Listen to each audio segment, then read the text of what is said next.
Gusto mo ba na maging sabik na sabik sa'yo ang taong mahal mo? Lalong-lalo na matagal na kayong hindi nagsasama o matagal na kayong hindi nag-uusap. Kaya kung gusto mo na sobrang mananabik ang partner mo, ay gawin itong ritual na ibabahagi ko sa inyo ngayon.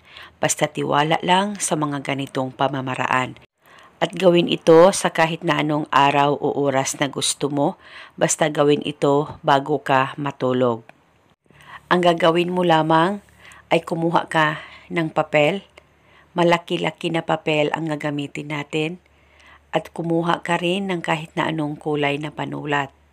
At pagkatapos isulat sa papel ang kanyang tunay na pangalan at apelyido ng 3 beses.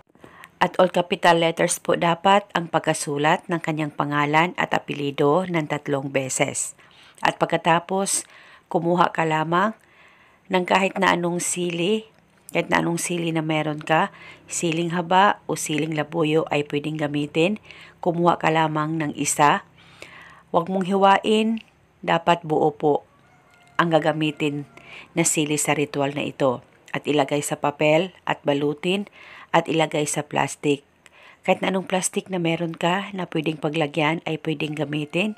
At saka ilagay ito sa higaan o sa unan mo. At higaan o uunanan mo ito buong magdamag at paniguradong sa pamamagitan nito maging sabik na sabik ang taong mahal mo sa iyo. Malayo o malapit man kayong dalawa sa isa't isa. At wala na po kayong kailangan pang banggitin o ibulong na spell, basta gawin itong ritual na tama ang pagkagawa mo. Pagkatapos gawin ang ritual, tsaka ilagay sa unan o sa higaan mo. At depende po sa inyo kung hanggang kailan nyo po gustong higaan o gustong uunanan ang ritual na ito. At eto muna sa ngayon, maraming salamat po sa panonood. May God bless us all.